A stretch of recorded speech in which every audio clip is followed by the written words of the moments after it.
1 Coríntios 9, do verso 19 ao verso 23. Diz assim: embora livre de sujeição de qualquer pessoa, eu me fiz servo de todos para ganhar o maior número possível. Para os judeus, fiz-me judeu, a fim de ganhar os judeus. Para os que estão debaixo da lei, fiz-me como se eu estivesse debaixo da lei, embora eu não esteja, a fim de ganhar aqueles que estão debaixo da lei.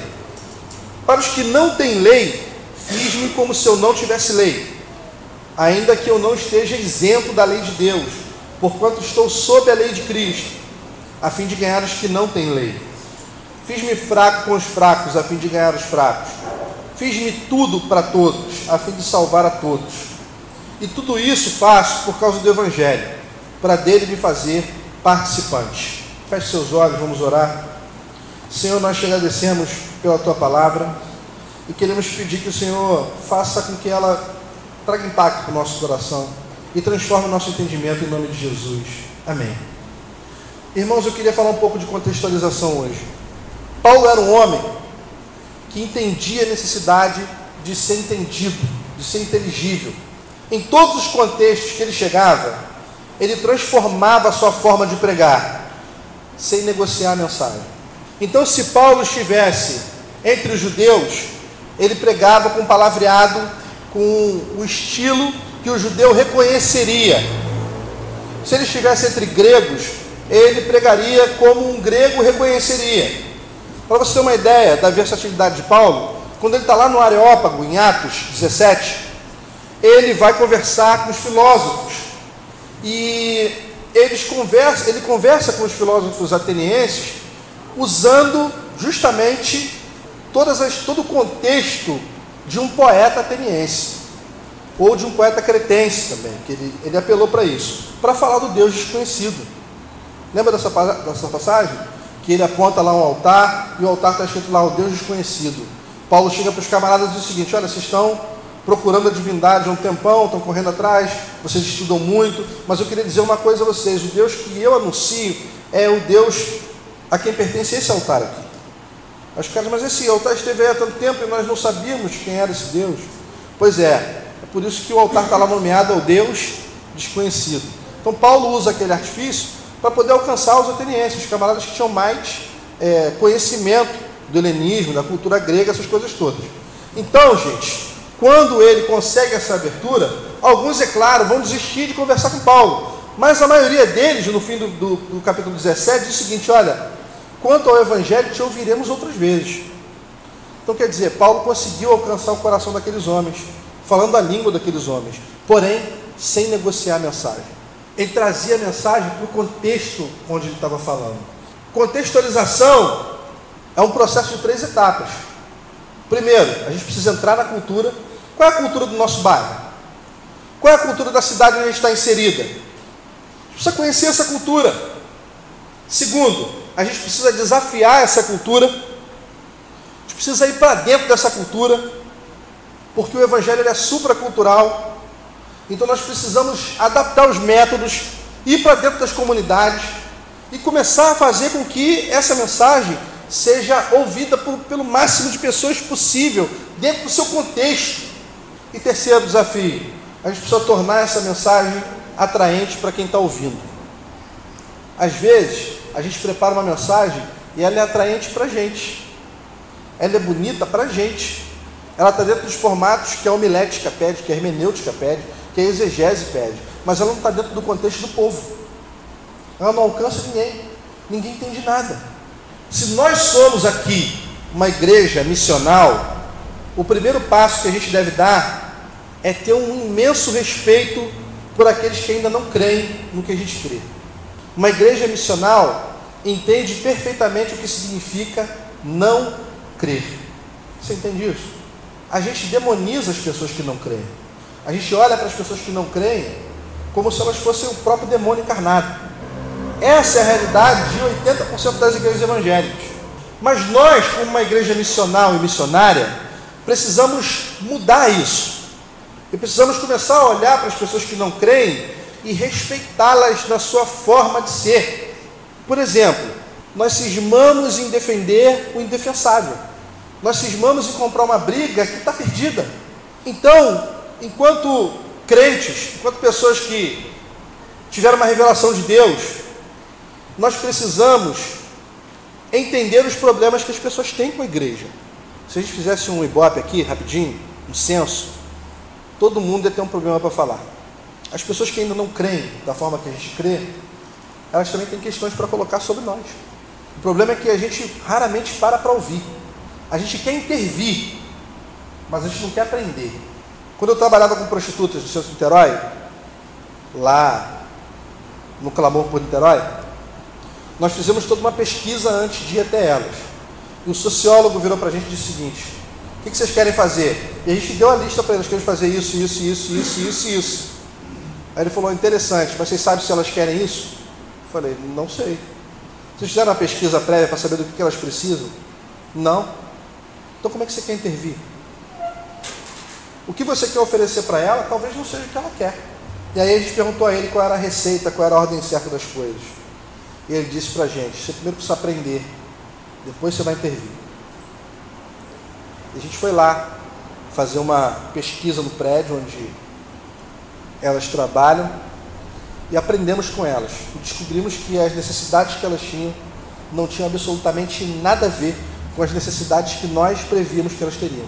Nós precisamos entender os problemas que as pessoas têm com a igreja. Nós somos pretensiosos.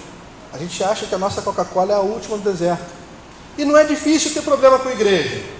Por quê? Porque a igreja nada mais é do que uma reunião de pessoas que adoram a Cristo por causa da sua revelação de que Ele veio em carne, viveu, morreu e ressuscitou para salvar os eleitos. Porém, dentro desse corpo, todos somos diferentes. Não existe uniformidade. Se existir uniformidade, está errado.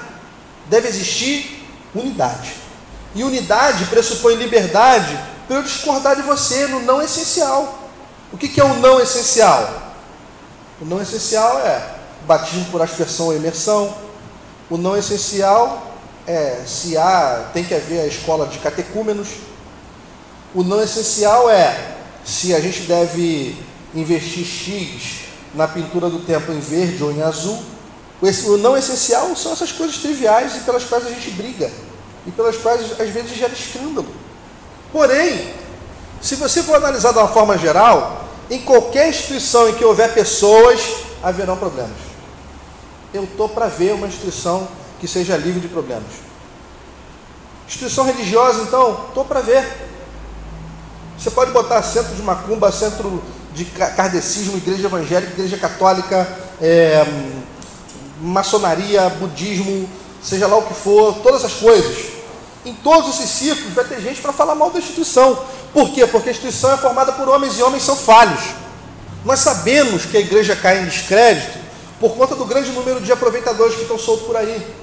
Por causa dos discursos dos televangelistas, que dizem que se você for fiel, Deus também vai ser fiel.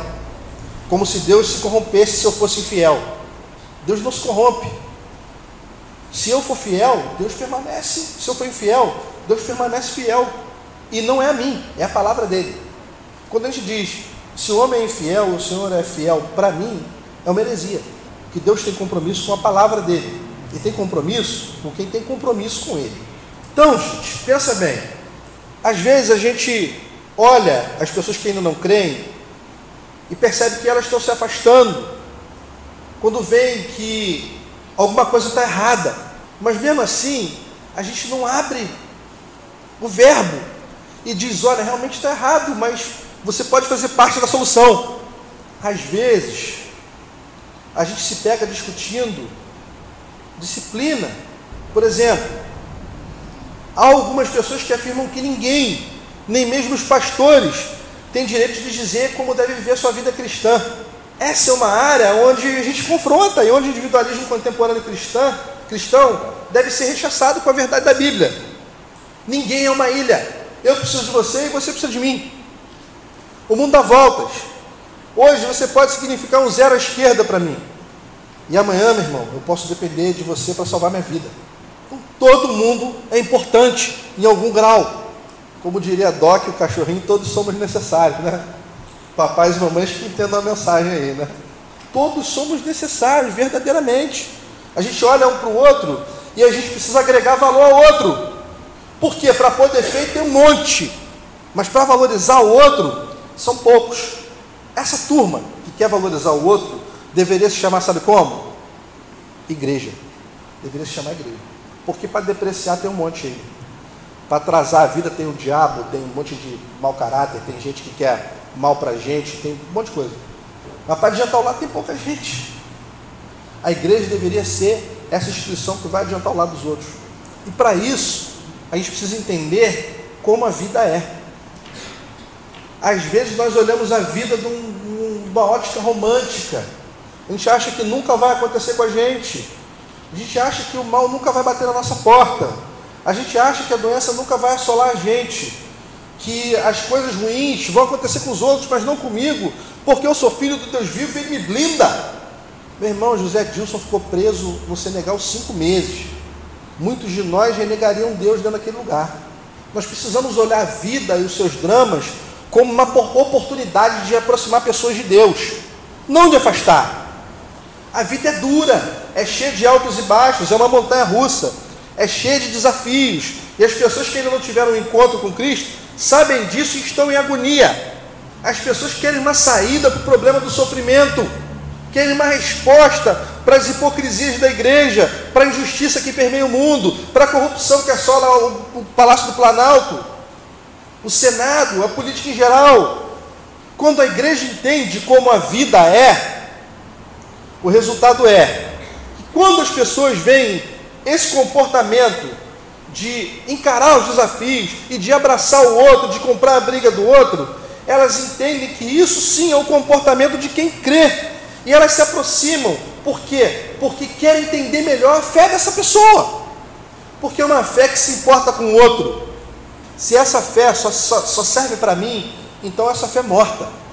A minha fé tem que se importar com o outro, tem que me empurrar para abraçar o outro, não me isolar e me transformar num ermitão, num ET. As pessoas, quando veem o comportamento de um cristão verdadeiro, elas querem compreender o real motivo da nossa crença. Quando nós não nos comportamos como uma seita, isso é, quando a gente não se mostra como uma subcultura, as pessoas nos entendem melhor. Quando a gente larga o jargão de lado, sem palavreado próprio, crentez, e começa a falar a língua que todo mundo fala aí normalmente, as pessoas nos entendem melhor. Você já viu o papo de crente, como é que é? E aí, vaso, beleza? Beleza, varão, tranquilo. Aí o não crente está ali olhando e falou assim: vaso, varão. Como é que está a varoa? Beleza, fogo puro. E aí, como é que estão as coisas? Está tudo ótimo, manto de mistério. Meu irmão, não dá para entender nada. E aí os caras ficam no meio assim, ó. Eles querem saber do que a gente está falando, mas está falando em código. É ininteligível, impossível de entender. Nosso palavreado é impossível de entender. O pior, alguns ainda acham que a nossa diferença e a nossa separação do mundo se encontra aí, na nossa forma de falar, nos nossos jargões, nos nossos louvores incompreensíveis, na nossa capacidade de falar em código, alegando singularidade, assim. Não, só a gente que fala assim, a gente é crente, a gente aprendeu assim com Deus. Aprendeu nada, aprendeu um monte de bobeira com um monte de gente que fala um monte de bobeira. E acaba ninguém entendendo nada que você fala. Então, vamos bater um pouquinho nos louvores? Meu irmão, você não é crente, entrou numa igreja e ouviu o seguinte: quem quer resposta, queima incenso, quem quer a cura, toca no manto. Quem quer a honra, rasga as vestes, quem deseja o favor do rei, toca na ponta do altar. O que você que é crente entendeu? Pode falar a verdade. Nada. Imagina não crente. Quer outra? Eu fui no terreno do inimigo e tomei tudo que me roubou. Tomei tudo que me roubou. Debaixo do meu pé, Satanás debaixo do meu pé. Quer outra? E hoje aqui nesta igreja tem fogo, poder e unção. Se não quer ser comido de bicho, marcha logo com um varão. Você que é crente entendeu alguma coisa? Nem eu. Não crente? Nem vai ouvir isso. Nem vai ouvir. Isso diz respeito a ele. Essa não é a cultura dele. Ele não sabe nada disso. Ele não quer saber disso. Para falar a verdade, eu também não quero saber disso. Não quero ouvir isso. Isso não muda em nada a minha convicção com relação a Deus. Isso não acrescenta em nada dentro da minha convivência com Deus, dentro da minha intimidade com Deus. Isso não edifica em nada o outro, isso não muda em nada a vida do outro, isso não interfere em nada na minha crença, isso só piora a minha comunicação com o outro.